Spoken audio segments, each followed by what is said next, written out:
नमस्कार, बहुत स्वागत आपका। आप देख रहे हैं द न्यूज, आपके साथ मैं सृष्टि मिश्रा। सीएम योगी लगातार ताबड़तोड़ चुनावी प्रचार कर रहे हैं और आज उन्होंने 3 जगह जनसभा को संबोधित किया है, फिरोजाबाद, हाथरस और औरैया। आपको बता दें कि इस बीच सीएम योगी ताबड़तोड़ चुनावी प्रचार के बीच, जहां पर भाजपा कैंपेनिंग में सबसे आगे निकल चुकी है, सबसे ज्यादा चुनाव प्रचार भाजपा कर रही है और इसी बीच सीएम योगी फिरोजाबाद में गरजे। उन्होंने कहा कि 2 चरण के मतदान खत्म होते ही यहाँ पर बीजेपी के लिए जो रुझान आ रहे हैं, एक बार फिर से नारा लग रहा है कि अब की बार फिर से मोदी सरकार, फिर से कमल खिलेगा। क्योंकि जब से गुजरात के सूरत में यहाँ पर मुकेश दलाल भाजपा के उम्मीदवार निर्विरोध जीत कर आ गए हैं। बता दें आपको, कांग्रेस के उम्मीदवार के नामांकन पर हस्ताक्षर न होने के कारण वहां पे कमल खिल गया था और कमल खिलने के बाद वहां पर वो निर्विरोध चुन लिए गए थे। इसको लेकर सीएम योगी ने कहा कि 2 चरण कंप्लीट होने के बाद भाजपा ने सूरत में कमल खिला दिया है, तो भारी मतों से इस बार भाजपा विजयी होगी। वैसे भी कांग्रेस और समाजवादी पार्टी पर लोकसभा का चुनाव पूरे देश के अंदर 7 चरणों में हो रहा है। 2 चरण कल संपन्न हो गए हैं। 543 में से एक लोकसभा की सीट पहले ही भारतीय जनता पार्टी के पक्ष में गुजरात के सूरत से जीत करके आ गई है और 191 सीटों पर चुनाव हुए हैं। बहन और भाइयों, जो रुझान है, जो उत्साह है, जो उमंग है, पूरे देश में एक ही स्वर गूंज रहा है और वह है कि फिर एक बार मोदी सरकार का। बहन और भाइयों, ये मोदी सरकार का जो स्वर गूंज रहा है, ये अचानक नहीं गूंज रहा है। इसके लिए मोदी जी ने 10 वर्ष के अंदर देश के अंदर जो कार्य किया है, वे कार्य आपके सामने हैं और इसीलिए मैं भी आपसे अपील करने के लिए आया हूं कि उज्जवल भविष्य, भारत के उज्जवल भविष्य के लिए, आत्मनिर्भर भारत के लिए, विकसित भारत के लिए भारतीय जनता पार्टी आवश्यक है और भारतीय जनता पार्टी को विजयी इसलिए बनाना है क्योंकि मोदी जी ने 10 वर्ष तक बिना रुके, बिना टिके, बिना थके, बिना झुके देश के लिए कार्य किया है। सीएम योगी लगातार गरजते बरसते नजर आते हैं। दर्शकों, आपको बता दें कि सीएम योगी जसवंत नगर में 2 दिन पूर्व थे, जहां पर आज तक कोई नहीं गया, अखिलेश यादव तक नहीं गए। जसवंत नगर में पहली बार सीएम योगी ने किसी चुनावी जनसभा को संबोधित किया था। वहां पर भी समाजवादी पार्टी पर जमकर बरसे। उन्होंने कहा कि हम राम मंदिर भी बनवाते हैं और राम मंदिर ही भारत नहीं बनाता, आतंकियों का राम नाम सत्य भी कर देता है। और आतंकियों के घर पर और माफियाओं के मारे जाने के बाद ये समाजवादी पार्टी के लोग अखिलेश यादव पर जमकर हमला बोला, उन्होंने कांग्रेस पर जमकर हमला बोला और कहा कि वहां जाकर ये फतिमा पढ़ते हैं और यही वजह है कि वहां जाकर ये उनके लिए प्रे करते हैं, उनके लिए पूजा पाठ करते हैं, आतंकियों के घर पर जाकर, माफियाओं के घर पर जाकर। आपको बता दें कि ये सारी बातें तब हुई जब मुख्तार अंसारी को श्रद्धांजलि दी गई, ये सारी बातें तब हुई जब अतीक अहमद को श्रद्धांजलि दी गई, तो और उनके माफियाओं के मरने पर खूब दुख जताया गया। ऐसा लगा कि ऐसा इंसान मर गया जो कि समाज कल्याण के लिए बेहद जरूरी था। तो सीएम योगी देखिए एक मौका नहीं छोड़ते। उन्होंने कहा आतंकवाद की कमर में ताबूत ठोक दिया है हमने और नया भारत राम मंदिर नहीं बनाता है, आतंकियों का राम नाम सत्य करना भी जानता है। सीएम योगी फिरोजाबाद में जमकर गरजे। उन्होंने कहा भाइयों बहनों, उसका लाभ हमें प्राप्त हो रहा है। उसका लाभ इस रूप में प्राप्त हो रहा है कि आज भारतवासी कहीं दुनिया के अंदर जाते हैं, सम्मान की निगाहों से देखे जाते हैं। आज देश की सीमाएं सुरक्षित हैं, आतंकवाद और नक्सलवाद समाप्त हुआ है। आप याद करिए कांग्रेस के समय में क्या होता था। जब यूपीए की सरकार थी समाजवादी पार्टी और बहुजन समाजवादी पार्टी ने बिना मांगे उन्हें समर्थन दिया था, तब आतंकी विस्फोट होते थे और कहा जाता था कि इस आतंकी विस्फोट के पीछे पाकिस्तान का हाथ है। तो तत्कालीन कांग्रेस की सरकार क्या कहती थी? अच्छा देखेंगे। यही उनका जवाब होता था। आतंकवाद से लड़ने की सामर्थ्य नहीं थी। और बहनों और भाइयों, आज आतंकी घटना की बात तो दूर, कहीं जोर से पटाखा भी फट जाता है ना, तो पाकिस्तान पहले सफाई देता है कि हमारा इसमें कोई हाथ नहीं है। बहनों और भाइयों, ये जो परिवर्तन आया है, जो सुरक्षा का माहौल बना है, ये प्रधानमंत्री मोदी जी के कारण। देश की सीमाएं सुरक्षित हुई हैं। आज पाकिस्तान या देश का दुश्मन भारत की सीमा में नहीं घुस सकता। उसे मालूम है घुसपैठ करेंगे तो काम तमाम हो जाएगा। पहले से उसे पता है। उसे मालूम है कि अगर उसने कुछ भी ऐसी जरूरत की जो भारत की संप्रभुता और भारत की सुरक्षा के खिलाफ होगा, तो ये नया भारत है केवल राम मंदिर ही नहीं बनाता है, आतंकवादियों का राम नाम सत्य है भी करना जानता है। कल ही दूसरा चरण संपन्न हुआ। 545 में से एक लोकसभा सीट गुजरात के सूरत से जीतकर बीजेपी आ गई है।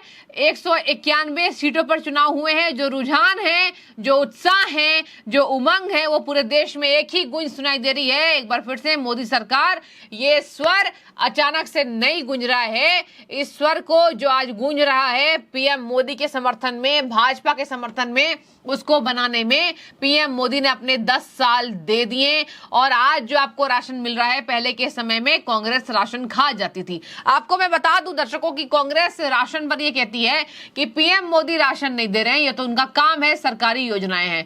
इसी पर सीएम योगी ने कटाक्ष किया और कहा कि सरकारी योजनाओं को पहले गरीबों तक पहुंचने नहीं दिया जाता था, गरीब भूखा मरता था और आतंकी बिरयानी खाते थे। कांग्रेस सरकार खिलाती थी, समाजवादी पार्टी माफियाओं को पालती थी। कांग्रेस सरकार को, बहनों और भाइयों, ये समाजवादी पार्टी के हाल थे और विकास के कार्यों में डकैती डालते थे ये लोग। एक ही परिवार लूट मचाया हुआ था, तबाही मचाया हुआ था। महाभारत के सारे रिश्ते वहां मौजूद थे। और बहनों और भाइयों, जिस तरीके से उनके द्वारा उस समय सुरक्षा के साथ खिलवाड़ होता था, मजाक किया जाता था, वह किसी से छुपा हुआ नहीं है। और इसीलिए आज मैं आपसे कहने के लिए आया हूं, आपने देखा होगा 80 करोड़ लोग फ्री में राशन की सुविधा का लाभ प्राप्त कर रहे हैं। 60 करोड़ लोगों को आयुष्मान भारत में 5 लाख रुपए की स्वास्थ्य बीमा का कवर दिया जा रहा है, प्रतिवर्ष दिया जा रहा है। 50 करोड़ लोगों को जनधन अकाउंट खोल दिए गए।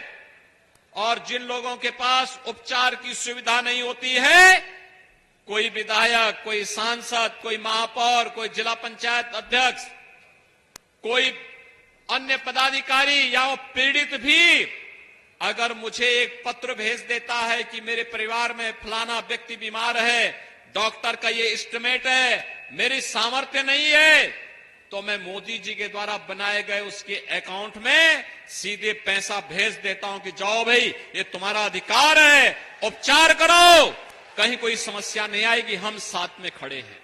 आतंकवादियों को पालने का आरोप लगाते हैं सीएम योगी, तो समाजवादी पार्टी को माफियाओं को। आपको बता दें कि कांग्रेस का सीधे जो जोड़ है वो आतंक से बताते हैं सीएम योगी, और कहते हैं आतंकियों को घर पर बुलाया जाता था, उन्हें भरा पोषा जाता था, और समाजवादी पार्टी में माफियाओं को भरण पोषण किया जाता था। यूपी की गरीब जनता सड़क पर सोती थी। आपको मैं बता दूं, ये पहली बार नहीं है जब लगातार अभी चुनावी अभियान तेज है। तीसरे चरण के मतदान में अब कुछ ही दिन शेष हैं।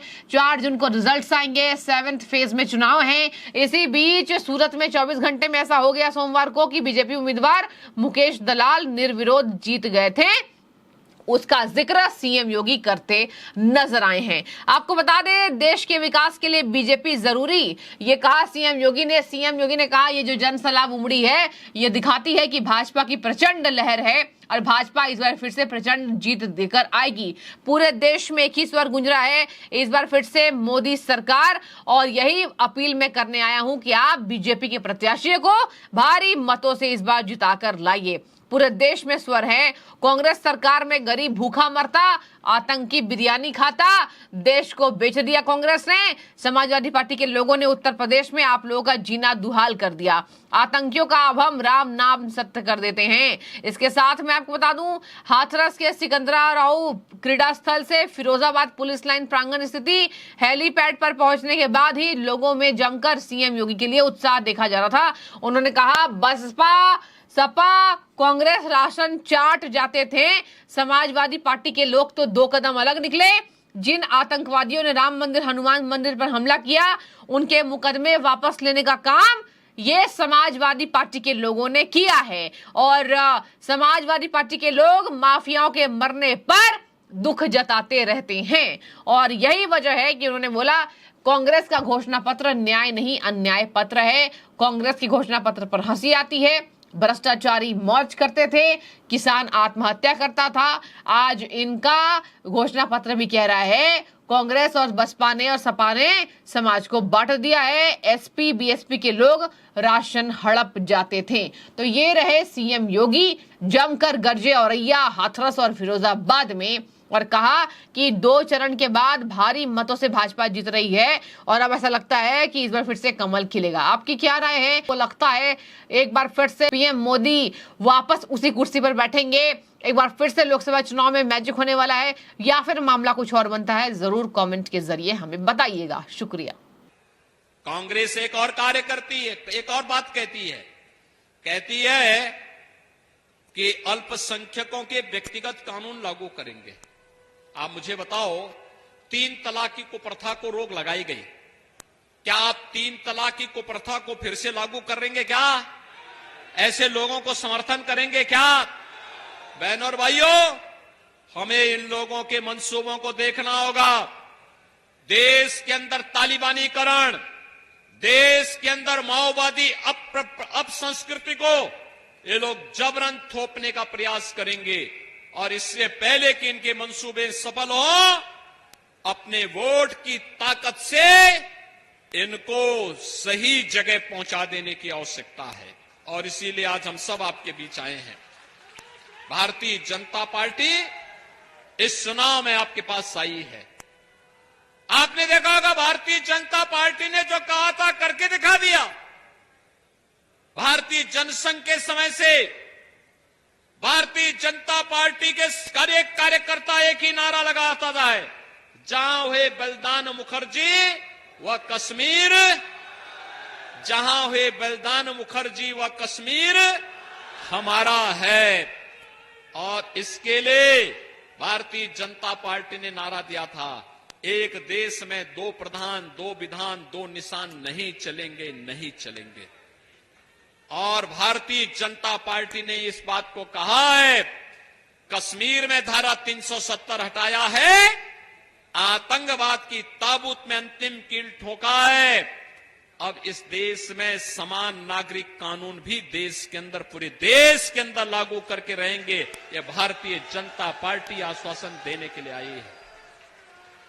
2 प्रधान 2 विधान 2 निशान नहीं चलेंगे, ये भारतीय जनता पार्टी आश्वासन देने के लिए आई है।